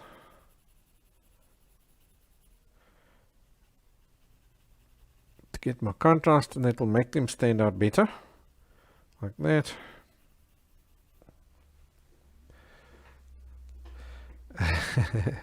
But Minnie's saying it looks like the rabbit's lying in the fog. Yes, or like, you know that mist you get from the dry ice? Something like that, eh? Okay, so I'm just fiddling and refining now. Fiddling and refining. Get those contrasts there looking good. I think we can add some more darker bits over here. But I'm leaving that little bit of a lighter edge.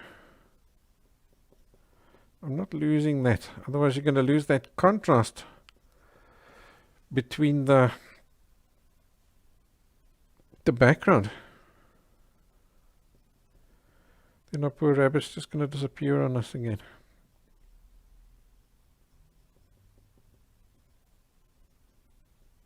Let's get that inside of the nose nice and dark. Because that little dark contrast between there and that light bit here on the mouth gives us distance.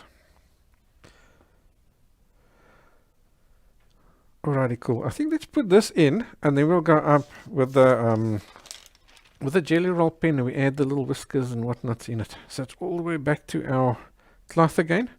I think this will go reasonably fast. So I'm going to dab. Let me show you what I'm doing because I can't say it. I'm going to dab it here inside the cloth, but just tap off the excess. Because we're going to work, we've got to create the effect of, there's some grasses over there. So I'm going to work from inside this dark and just create a bit of a stripy kind of effect. So I'm going to just do this. I'm going to just flick downwards with my finger. But in little different angles. It's not perfectly straight. Just different angles like that. So you know you're getting some form of a grassiness there already. Okay, let's get some more graphite. And now we've got that beautiful light line over there. I quite like that. We're not going to lose that. So let's put these grasses down over here. So I'm going to just again flick different directions and stuff like that, and I'm going to bring it up till I'm happy with the thickness or the width of that line over there. So can you see we've already got half a grass effect happening over there, so that's pretty cool. Let's fill some up more here towards the bottom, because now this is grass that is large in your face, right in front of the camera. So obviously we're drawing, so this, you are the camera. Nice quick flicks, different directions over the rabbit. We've got to get that grass now to make him disappear into the grass. We don't want to see where the one ends and the other one starts, because that's part of our overlapping. Same as where we wanted to get stuff going behind the rabbit over there. Here we need to get stuff going in front of the rabbit. Let's keep these corners dark. that one as well. So all 4 our corners stay dark. That way it's not drawing your eye out of the picture. Okay, so there's nice little stabs and dabs, giving us random little areas. Let's maybe make this area here maybe a bit darker for example, to make the grass thicker. There. Yeah, that's fine. Alright, let's start getting some more detail into that. So all of this is out of focus grass. Can you see that? There's just a little bit here in that depth of field of the camera that's picked up a little bit of sort of detail, but even that is still out of focus. Let's just take this reference photo.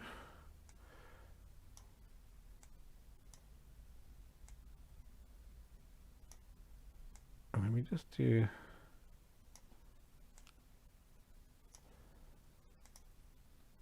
just that so you can see those edges of the grass better. So we've already got some stripy effect, but now I'm going to take my kneaded eraser and I'm going to just pinch it to give me a very rough chisel point like that. And now you're just going to flick. You can flick up in all different directions, a little bit to the left, a little bit to the right. Short flicks at the top because the grass is way out into the distance, and longer flicks here in front.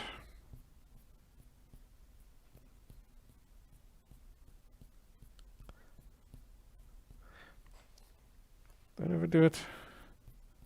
And every now and again you can also just form a new chisel, because that chisel point of yours gets now dirty and it's not lifting out anymore.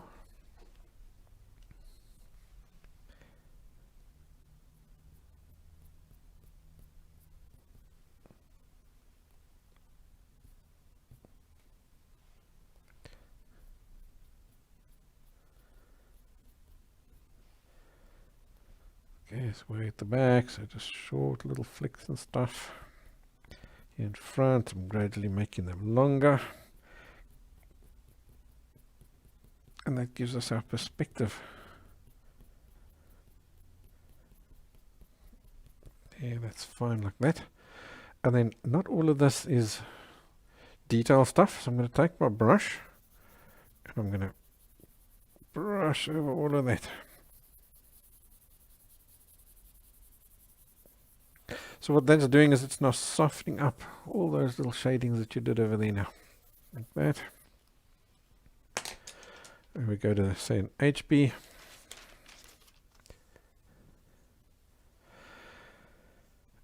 And I'm just going to use whatever marks I'm seeing here as a guide. And I'm going to darken up some of them.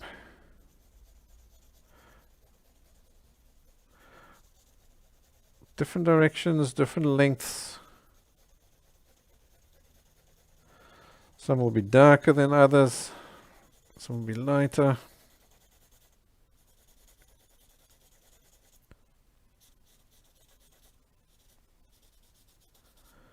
Some crisscrossing each other.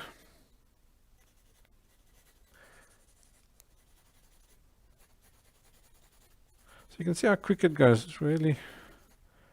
Let's get one that's going all the way across there. All the way down here. Maybe that's just one long grass happening over there. Let's get some over here.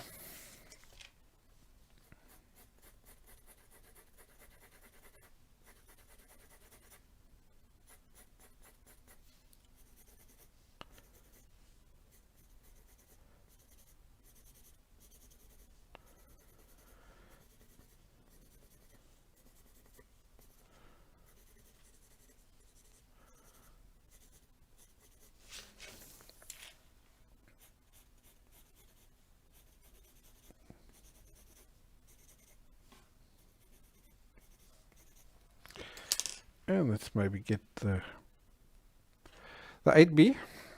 And also just add one or two darker ones as well.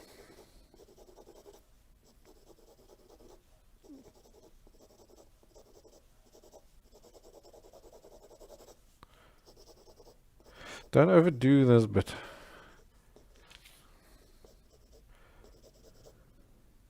Let's maybe get one long one strategically going in front of him over there, and maybe even one over here. Just to really sink our rabbit into the grass over there. No, it's not in the fog anymore. Alrighty, let's get to something going out of the picture. You see this grass is going out of the picture. And that's the same effect as going behind stuff. You want stuff to also go out of your picture and come into your picture to show you there's more than what you see. Because that also helps create that realism of... So it's just a snapshot of stuff.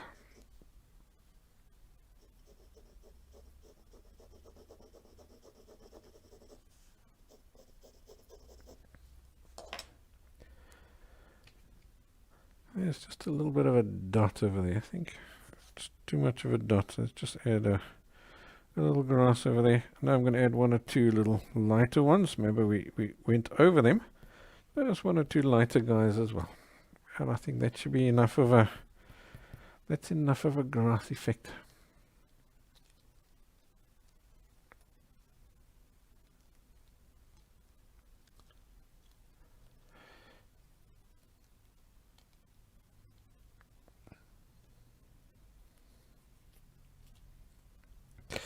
Dennis is suggesting darkening up the eye, but honestly I don't think it's possible. I've gone as dark as what I could. I think maybe it's just a case of the there's no bit of reflection on the paper.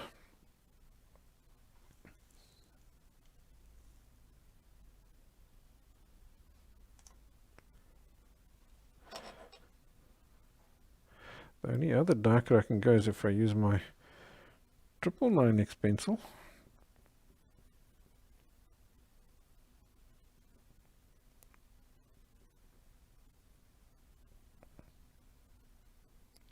Which I usually, to be honest, I try and avoid it because he's got charcoal in it. So you find the pencil drawing always has a little bit of shine to him. But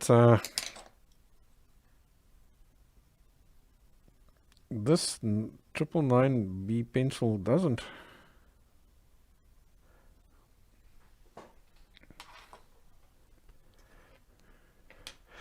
Yeah, Dennis is always spying on us, eh?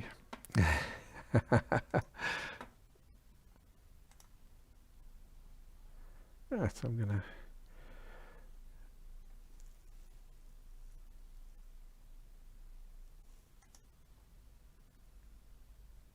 Yeah, no, I think let's stay over there, because we've now got some whiskers and stuff that we need to add in.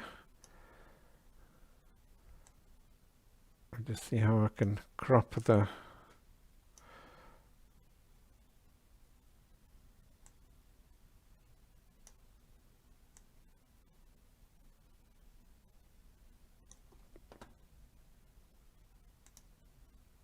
I think I'm going to do that. So now I'm going to take a jelly roll pen. That's the easiest way of adding those whiskers in. So this is a 0.8 millimeter jelly roll pen.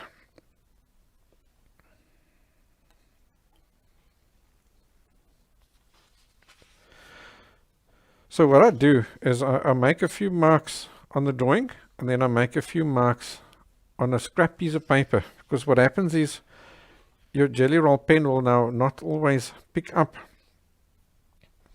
or as you draw, it picks up some of the graphite and then it stops working. So our rabbit's got quite a lot of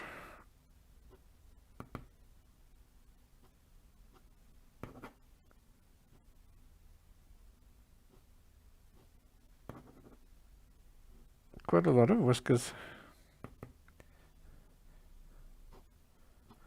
So you can be quite generous.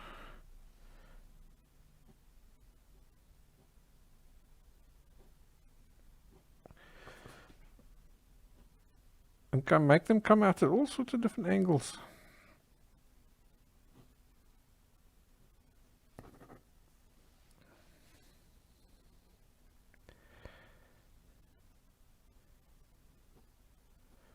Put some over there.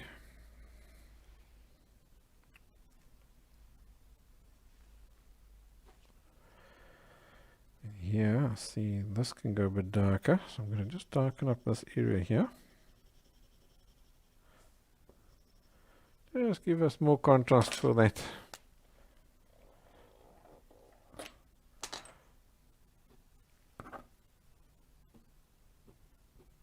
In that area over there.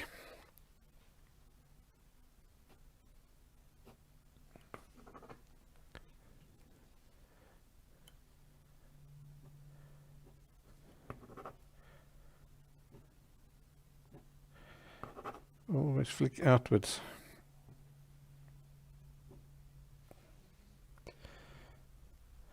And then what I'll also often do is I'll just add, just strategically, here and there, just a few little lighter bits as well. In the real brightest bright.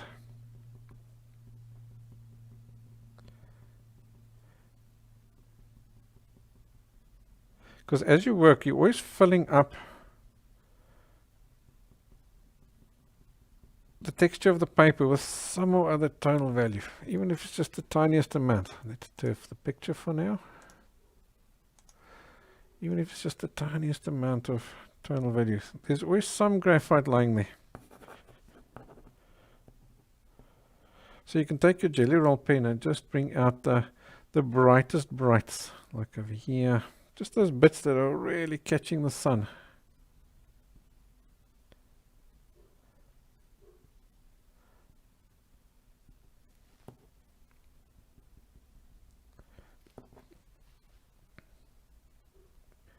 There's those little strategic brightest brights.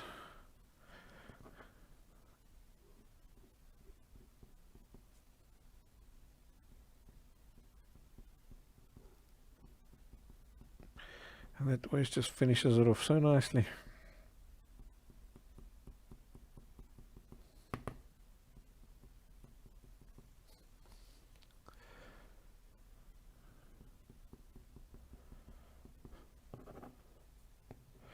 But don't get carried away with the jelly roll pen.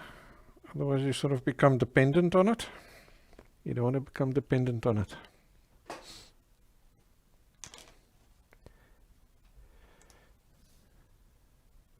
You want to use that as little as possible. And there you go.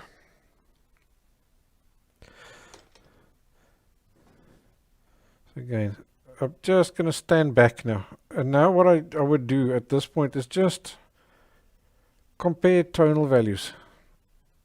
Check for little places like this where you've got halos or where you can make darker in the background to get a better contrast.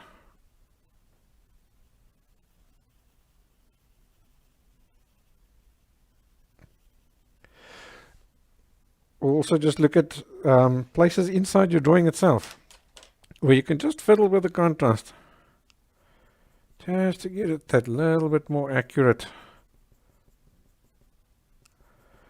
And often even just leaving it for a day or two.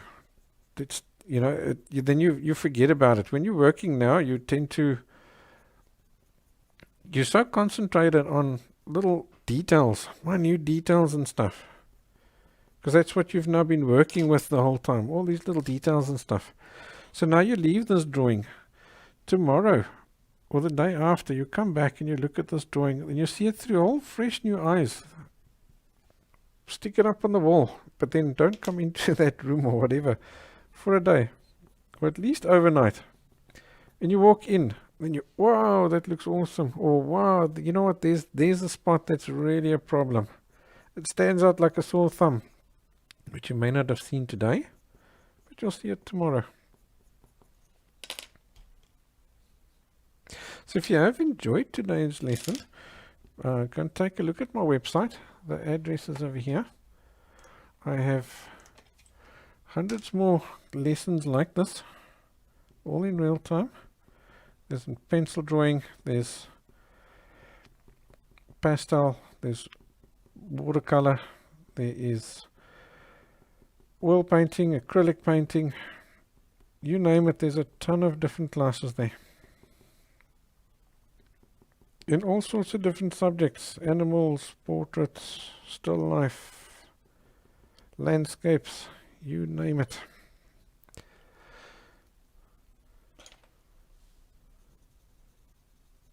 It's all there and available.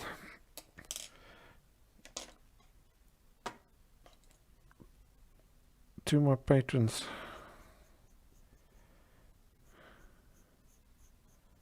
Yeah, there we go. I think we'll call it a day on that guy. I'm happy with him like that.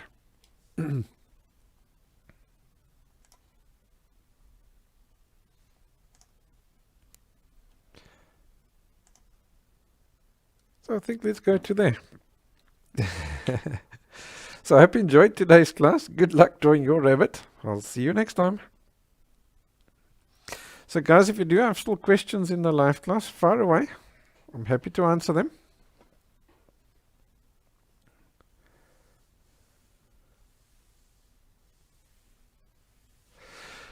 Yeah, so if you want to add that, the flower, go ahead, do it. It just, I don't know, didn't do it for me.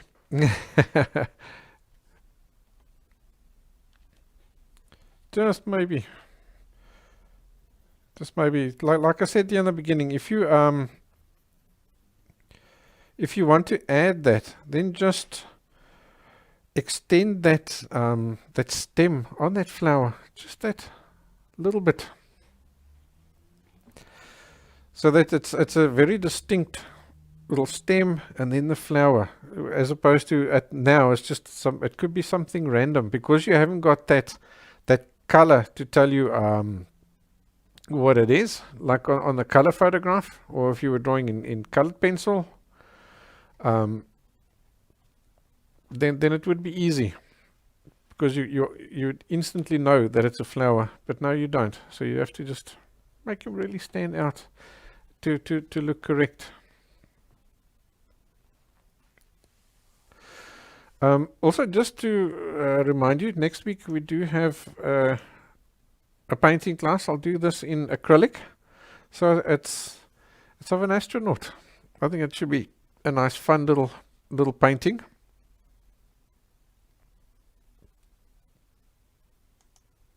So feel free to join me for that, guy. You can, of course, do that. So if you hit that notification icon, then YouTube will let you know. Or if you head over to my website, you can also join my mailing list. Then I'll send you an email about the upcoming classes and when the replays and stuff are available. Because what happens now is I go and edit this class, and I add the final drawing and stuff to the PDF for the patrons, and then the patrons get to see the more fine-tuned, edited version of this class, along with all the other classes.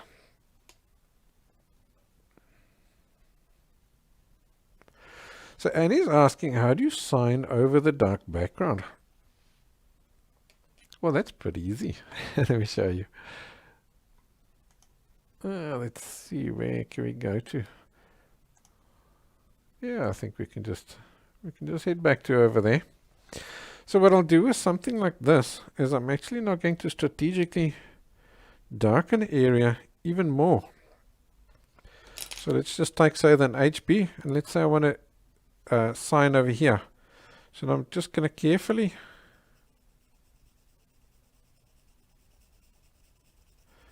just darken up this area some more to get rid of all that excess contrast. Whatever is going to mess around and hide my signature, I'm going to just strategically turf in that area over there, like that. That should do the trick. So now there's two ways you can do it. Maybe I can see if I can, just give me a second, I'll zoom in on that. On one of the other cameras quickly.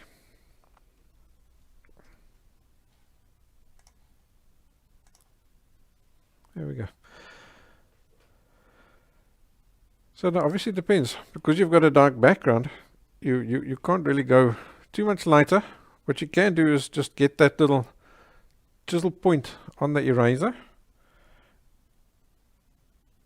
and I can go over those little marks a few times.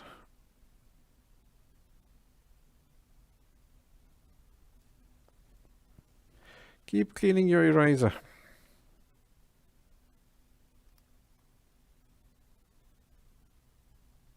So just keep going over the same place a few times. I'm not pressing hard, but eventually it is going to lift. Except if it's like super dark, then yeah, there's no ways you're going to do it. So then you go over to your jelly roll pen.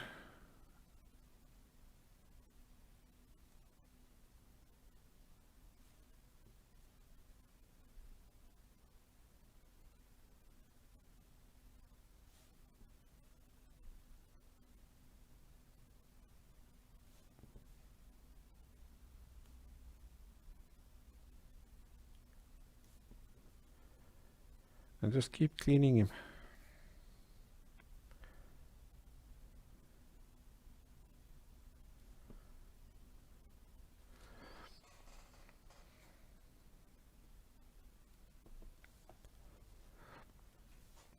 So sometimes you have to just leave that now, because it doesn't want to fully cover it.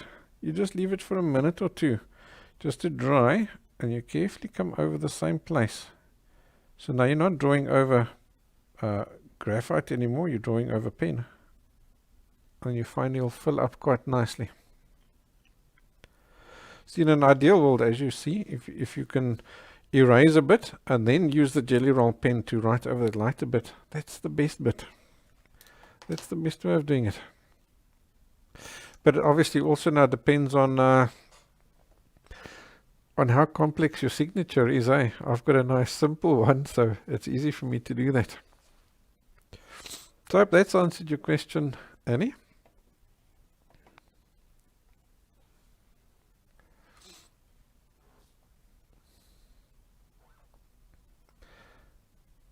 Yeah, so if you've got any more questions, fire away.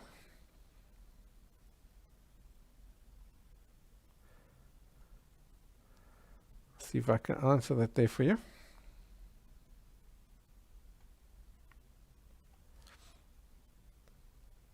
What did we draw last time?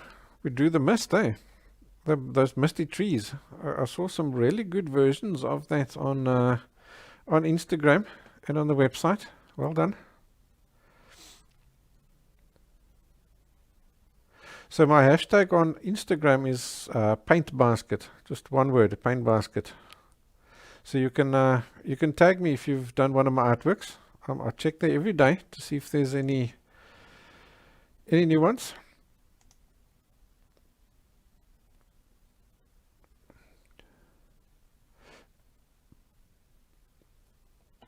Alrighty guys, I'm not seeing any new questions coming through, so I think let's call it a day. You have yourself a wonderful weekend. I'll see you next week. Take care.